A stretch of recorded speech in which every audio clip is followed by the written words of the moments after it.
Bonjour chers amis, je suis particulièrement heureux de partager avec vous l'interview que j'ai conduite il y a peu avec la professeure Loretta Graziano Breuning, qui est une de mes autrices préférées, que je suis depuis de nombreuses années et que j'ai même eu l'occasion et le grand plaisir de rencontrer à Bruxelles alors qu'elle parcourait l'Europe de ville en ville pour mieux la découvrir.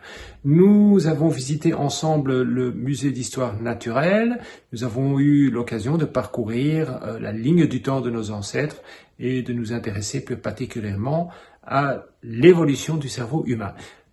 C'est de cela dont il s'agit dans ces livres, c'est de cela dont il va s'agir dans cette interview, et elle va mettre en lumière avec vous le rôle essentiel joué par nos neurotransmetteurs, c'est-à-dire au sein de notre système limbique, plus communément appelé le cerveau émotionnel, et pourquoi il joue un rôle essentiel dans nos prises de décision.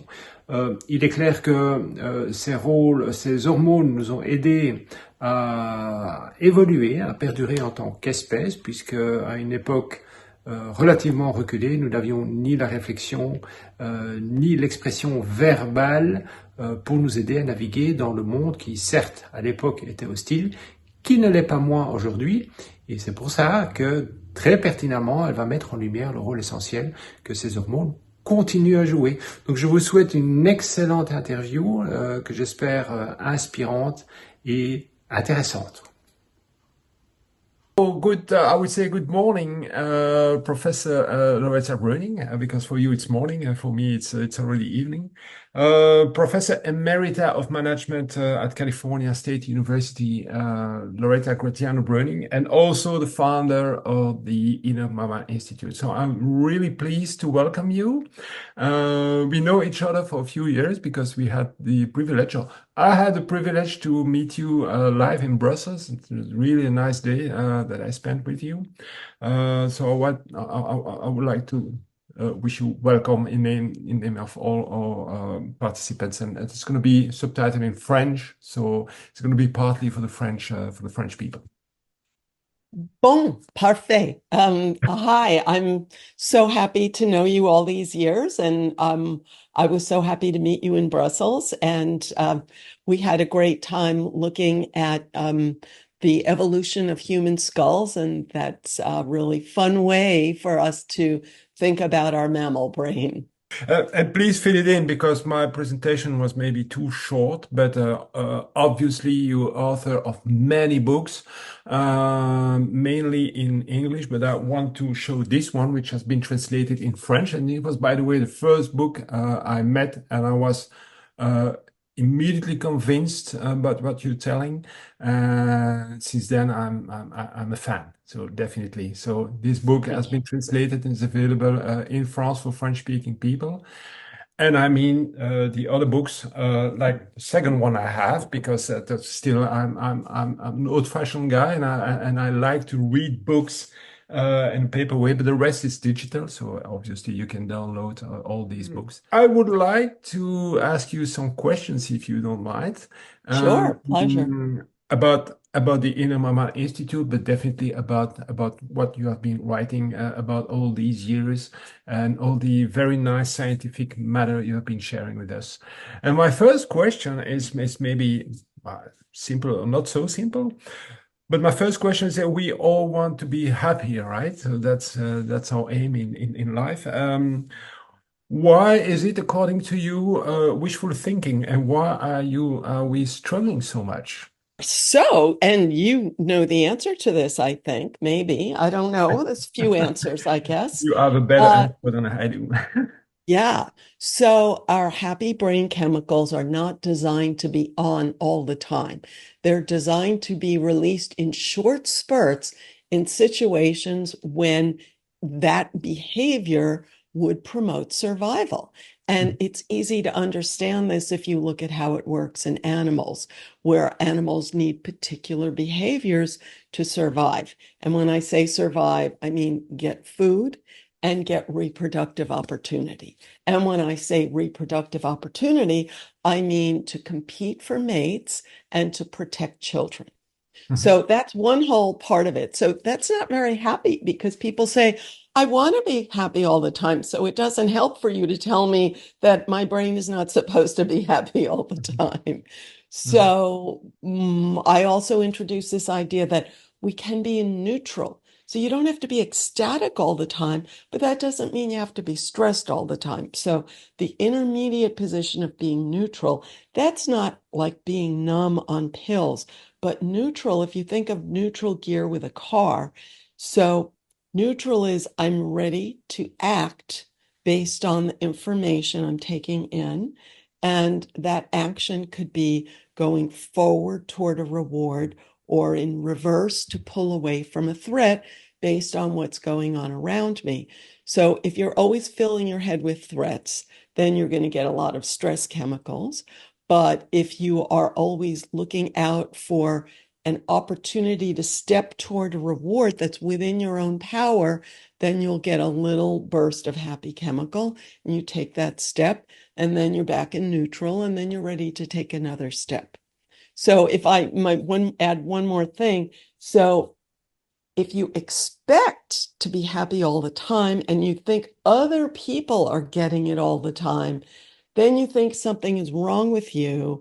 And then the certain industries would love to have you as a customer because they want to sell you constant happiness. But if you accept that we're designed to be in neutral and to have short spurts of happiness. The second one is going a little bit more in detail, probably about the chemicals. So the question is that there is what I would call a reality gap in between our conscious self and our neurochemical self. Can you tell us about why our neurotransmitters, or to keep it simple, are hormones? Because you have to make a distinction between hormones and neurotransmitters. Let's say hormones do not care about our personal goals; they have another job to do. So, your personal goals, as defined by your conscious brain, is different from your mammal brain has goals too. But like I said, its goal is to spread its genes. And that's why that makes us happy, even though we don't consciously choose that. So, we have two brains. So, we have the pink, fluffy brain that you see in pictures, which is unique to humans. Mhm. And that has certain skills, which people have probably heard. It can anticipate the future, it can construct abstraction, it can construct language, and it can find patterns and project patterns into the future.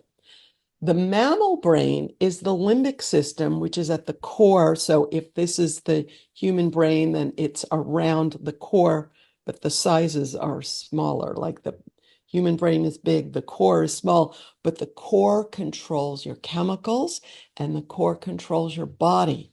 So it really has the power. So the idea that your verbal brain thinks that it knows it all and it's going to just ignore and dismiss your mammal brain is not realistic and not a good strategy. So all these people that think they can outvote or veto their mammal brain, you can't. So your only choice is to manage it. And first to manage it, you have to accept it. And you can say, well, I don't accept that that's what my core brain wants, but you're stuck with it. So you are a mammal and your mammal brain wants to survive. That's what it's really looking for. So, how does it define survival? So, food, which is why people obsess over food, um, looking for food, which is why people obsess over seeking, because that act of looking for things. So, competing for mates, which is why people obsess over competing. And then spreading your genes, which is why people obsess over if you have children, you obsess over them. If you don't have children, you obsess over however you define the continuity, the protection of young people and of life on Earth. When you say competing for mates, sorry, not for meat also, or for meat, Yeah. for mates, how does that express itself in our society? Is that a social game? Exactly. So the most familiar example is obsessing over your appearance. And if you read the book I, Mammal that you have there, it gives you all these examples of how animals really judge each other based on their appearance. So Yeah. when each of us reaches puberty, we sort of notice the social game and we see that people are judging each other based on their appearance. Mm. Now, which appearance works? Well, in the animal world, it's so fascinating to know that the appearance accounts for animals is something that biologists learn is truly linked to their health and the survivability of their offspring. Mm. But in humans, we're more influenced by the social world around us. And so when you're a teenager, you learn from the people around you which aspects of appearance get points. And then our brain has a lot of neuroplasticity in our teen years. So that creates lifetime neural pathways that influence us very strongly to how we judge appearance in later life. That cortex, you have been speaking about the cortex. Among mammals, it will be different size. Let's say for a cat or a dog or a human, it's going to be different. But if I understand well, that limbic system is common to all mammals. So we have the same structure in there as a cat or a dog. Or as an orangutan. Yeah. Yeah. I'm thinking of orangutan because they have these big jowls. People may have seen pictures of that. And the females only want the guy with the biggest jowls Okay. and no one else. And so they may seem very ugly to us, but researchers find that they are a valid indicator that that guy has more strength. And the amazing thing is that when that guy dies, some other guy takes over his territory and his jowls quickly grow because he has an increase of testosterone when there's no bigger male around. Mhm. But when there is a bigger male around, his testosterone falls because that helps avoid conflict and keeps him alive. So all of these chemicals have a purpose. And if you don't agree with the purpose, bottom line is it's still happening. Really interesting. And I must admit, since I read the book, I mean, 10 years ago, and I started to understand and I started to look at animal documentaries on television with a complete different look because I was sitting in the sofa earlier and just zapping away. You know, I was really understanding everything, all the behaviors of these animals. And moreover, I started to understand a little bit more about human behavior. And because, I mean, it was shocking, but it is the same. It's really the same. I mean, these Yes. nuances you start to understand if you understand about your theory, and then you understand why we are mammals and why we act the same way. And why we drive ourselves crazy and drive other people crazy. And when you understand it, then you could just relax about it instead of having this need to condemn everybody and everything. Next question, if you don't mind, and it's still a little bit deeper here, is why do happy chemicals metabolize so fast while cortisol, for instance, keeps flowing in our blood so long? What's the impact on the fluctuations on our feelings tone? I would say what's pleasant or what doesn't feel pleasant. Animals have to spend a huge percentage of their time looking for food. Mhm. And so imagine you're looking, then you see something in the distance and you want to go for it. So that go for it feeling is dopamine. And that's only meant to be on for a few minutes and from the animal to get from here to there to get the food. So if the animal had that go for it feeling all the time, then it would waste its energy going for things that didn't matter. So when the animal gets the food, then it spends time chewing, eating, digesting, and then it needs more food, then it gets another little spurt of dopamine. So in the social world, If there's a piece of food and two animals see it, so the animal wants the food, but it also wants to avoid being killed in a conflict. So it makes a social judgment. Should I go for this piece of food or should I pull back and find a piece of food that's not near a bigger guy? So it's always making that social judgment, and that decision either has a social go for it feeling, which is serotonin, which is not that social peace and love feeling that people think, but is I'm stronger than you feeling, which everyone looks for, despite that idea that we shouldn't have that feeling, is we look for it and we want it. But you don't want to have it all the time, because if you have it when you're next to a bigger guy, then you get into a fight that you're going to lose. So we're only meant to have it for a few minutes, for a few seconds, maybe. So then it's metabolized. But you ask, why do bad feelings last longer? Because there's two bad feelings. So there's adrenaline and cortisol. Adrenaline only lasts for a moment. So adrenaline is the alertness that you have when you are taking in new information, and it's like, uh-oh, I hear something. Is it good or bad? And then cortisol is released when you say, it's bad. Because when it's bad, then you have to run.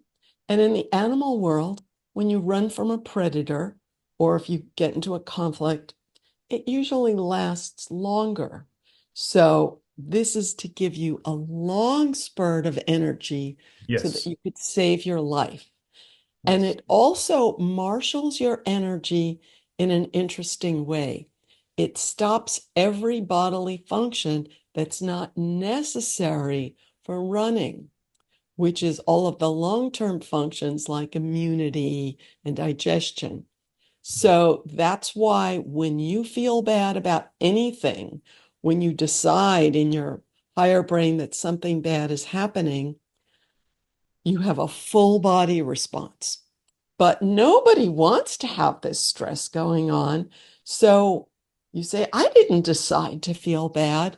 So that's the unfortunate neural pathway between your upper brain and your mammal brain is learned when we're young. Whatever turned on your cortisol when you were young, think of cortisol as paving on your neural pathways. And that paving makes a huge road that when I see anything similar to things that hurt me when I was young, that the electricity in my brain just whoosh, goes right to my cortisol. And it's very individual. So the things that turn on your cortisol are different from what turns on my cortisol. But Yes. once my cortisol turns on, I think it's factual, and I think there's a real danger, and I think I have used my intelligence to reach that conclusion.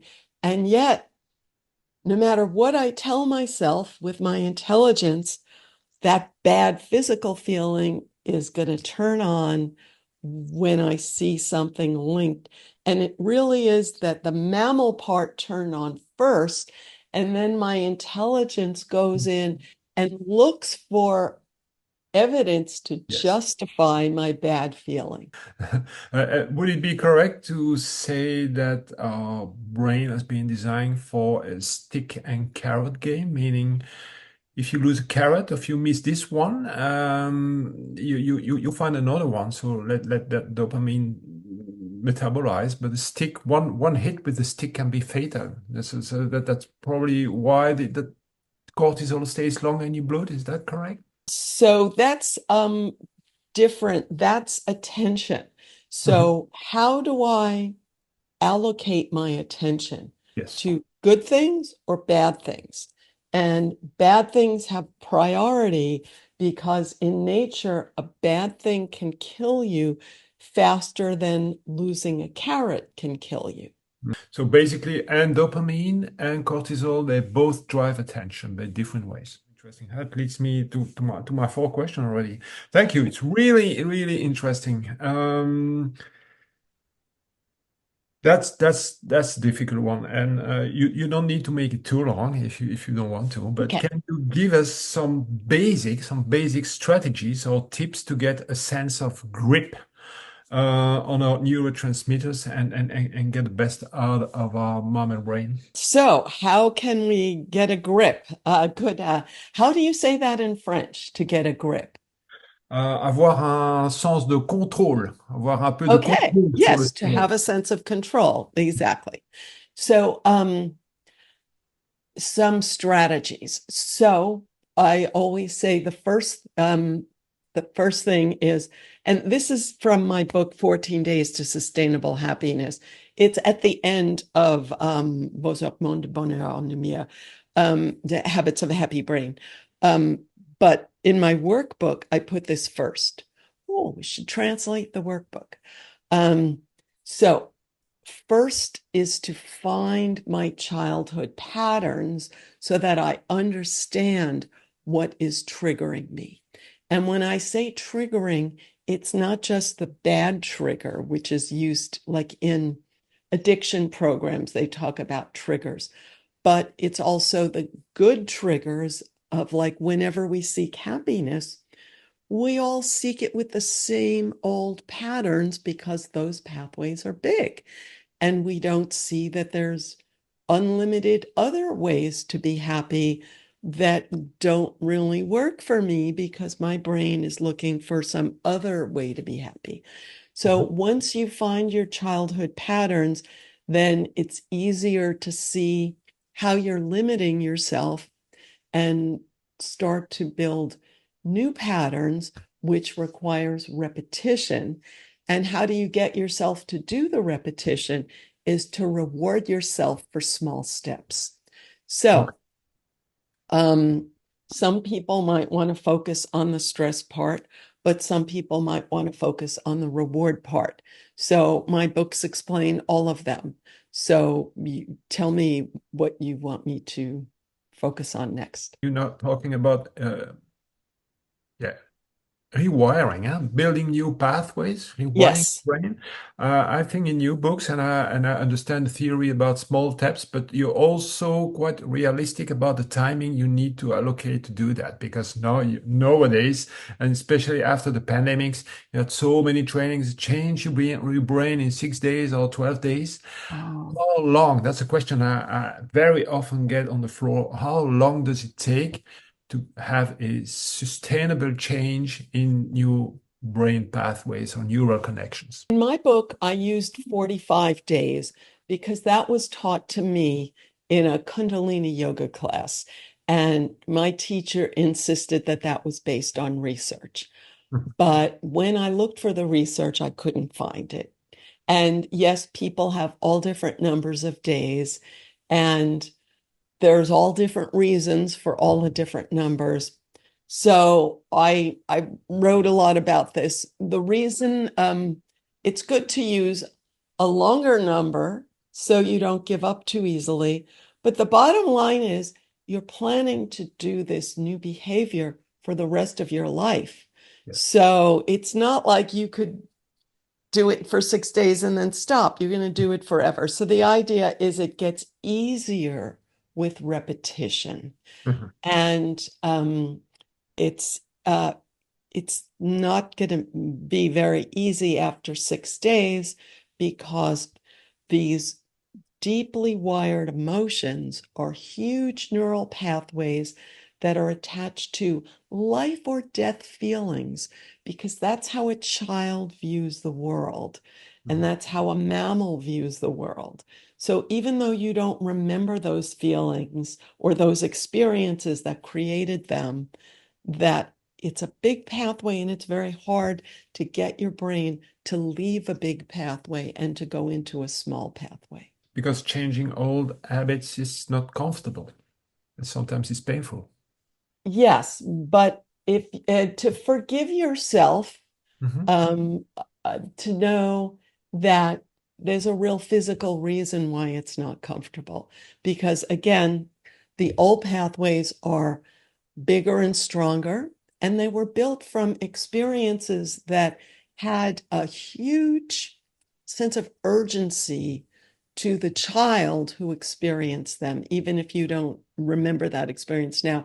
And that's why they trigger either the uncomfortable chemicals or that feeling that you're losing the happy chemicals. Like, oh, if I don't get my happiness from that thing, then I'll have no happiness at all, which is the way our mammal brain tells us about it.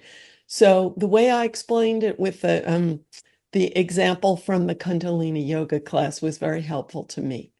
They said that, let's say if you fold your arms and you look at which arm is on top, and every time someone asks me to fold my arms, I'm going to put the same arm on top. And that's just a neural pathway. Mhm. So if I wanted to wire myself to put the opposite arm on top, that is so hard that I almost feel like it's a different person touching me. Mhm. And that's because it's going against my neural pathways.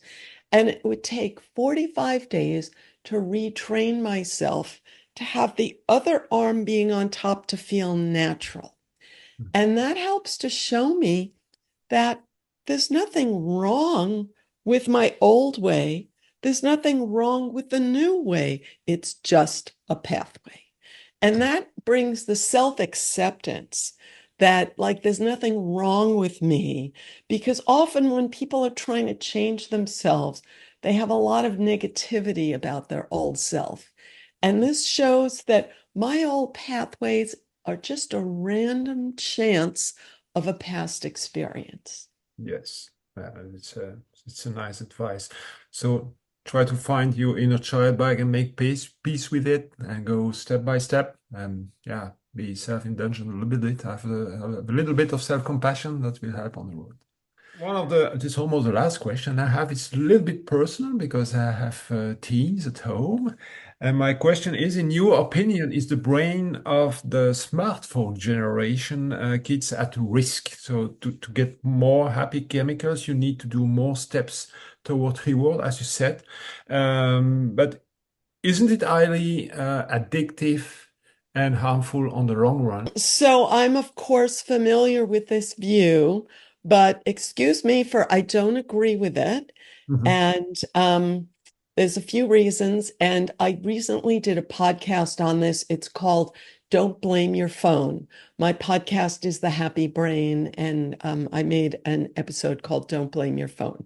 So, in my opinion, first, all the alarmist theories I don't agree with. So, alarmism is the idea that everything is going downhill, Mhm. everything is awful. And once you believe that, you find evidence to make it true. Once an expert believes that, they find evidence that makes their career. And yet, what happens when you see when you believe in this alarmist theory? First, you feel hopeless, but more important, you lose a sense of responsibility. It's not my fault. It's the Okay. fault of this corporation that created this app and this phone. And once children are given this excuse, it's not your phone, it's not your fault, it's your phone's fault, then they're not going to develop the personal responsibility. So, of course, you don't want them to spend all their time on their phone, but the bottom line is that they are expressing these mammalian frustrations of competing for social importance. Yes. And every generation in human history has done stupid things to compete for social importance. And this is just another one of them. And many people have done much worse things. And so we want them to feel good about themselves, Mhm. but the mammal brain is realistic. You could say that my father loves me, my mother loves me, but they can't get me a romantic partner. Mhm. I have to compete in that world for romantic partners. And Yes. we can remember our own pain about that subject. And it's so tempting to project that pain onto your child and think, oh, I don't want them to suffer the way I suffered. So I'm going to tell them some advice and then they shouldn't suffer. And my kids told me they didn't like me helping them because then they thought they didn't like that I thought they were suffering because then I thought they were losers. So that freed me to disconnect myself from my kids' suffering. Now, that would make me a bad parent, according to today's parenting, but that's what I did. I disconnected myself from my kids' suffering, and that was useful. You are allowed to understand to answer in any language. You know what I mean? Okay. Can you tell us about the Inner Mammal Institute? And also, it would be interesting that you tell us a little bit about the training you offer. Well, I will answer this in English in case you have English listeners also. And then I want to answer another question in French, okay? So, the Inner Mammal Institute is .org. Innermammalinstitute.org is my website where I offer all of my books, podcasts, and lots of free resources, blogs. Fred knows lots of in-depth explanations, and my newsletter on how you can understand, which we didn't get to today, but the natural function of dopamine, serotonin, ocytocin, and endorphin, and rewire yourself to turn them on in new ways. And I have training programs both for mental health professionals, if you want to teach this to other people, but hopefully you teach it to yourself first. I have a different training program for that. It's called Retrain Your Brain to Feel Good. Retrain your mammal Train your mammal brain to feel good now. And you'll see that on my website. And also I have lots of videos for people who prefer to learn from videos. Yes, definitely. So I will put that information down at the end of this interview that people can note. You have also a YouTube channel, and that's also interesting because you have a translation for the videos. I think I've been trying them, and you have automatic translation, so it's available in French Oh, from time to time, really? which is Oh, interesting. well, I'll ask you about that later. That's great. And I agree that you offer a lot of free resources on your website, so it's really interesting to download it, and you have all this information coming back. So I just love it, and Thank one you. of the only ones which gives so many free things away, and that's really valuable in today's world. So And can I add two more questions to our agenda? So, because this is a science channel, I want to acknowledge that what I'm saying is not said by academic psychology and academic neuroscience. So most people, they think that I'm somehow representing neuroscience, and then they ask me for more books on this, but no one in animal behavior, neuroscience, or psychology is saying what I'm saying. So I think that's unfortunate. And I wrote a new book about that called Why You're Unhappy. We should work on a French translation of that. I'm going to do that. Well, I'll get back to you on that. So my new book, Why You're Unhappy, Biology versus Politics, explains why academic psychology or academic science has ignored this information, in my opinion. I feel the same. You are the only one. I've been looking quite a bit. You are the only one where I could find this explanation and this way Yeah. of viewing the relations in between the limbic system and the cortex. Yeah. And you And know what? One of the reasons for this that is like so shocking to me. So 30 years ago, animal rights activists had violent attacks against academic research facilities. And in order to protect themselves from the violence, academics, and it was terrorism, academics not only stopped the research, but they withdrew the findings that had already been generated. Now, Yes. my research is based on those findings. And so if I were still employed by university, because I took early retirement to work independently, I would not be allowed to say these things. I would just be ignored and not published and not funded. So that's, a major reason why. Yeah, very, very, very important that you're telling us that. Thank you, thank you. And then, as I promised, because you asked me for a question in French, so, there it is, but you answered already partly. But I will ask you in French, dear cher Dr. Breuning. Quel est votre prochain projet de livre? Oh, merci beaucoup d'avoir me demandé ça, parce que c'est quelque chose de très intéressant, pour moi au moins, puisque j'ai déjà écrit 8 livres sur le sujet dont nous parlons, mais j'ai commencé un roman. Et c'est une roman Okay. c'est une roman satirique qui, Mhm. on peut dire que c'est basé sur ma vie, euh, dont je vis dans le monde où le monde scientifique ne s'intéresse pas dans ces informations. Et c'est l'histoire d'une femme qui hérite une ferme de chèvres Okay. et elle produit un fromage de chèvre. Et en train de faire ça, elle commence à comprendre le comportement des chèvres dans leur groupe et le conflit d'une chèvre contre autre. Mhm. Et elle commence à parler de ça et elle apprend que le monde refuse d'accepter ce fait que les mammifères se battent contre l'un et l'autre. Mhm. Et qu'est-ce qu'elle fait dans ce monde qui refuse d'accepter la vérité? C'est ça.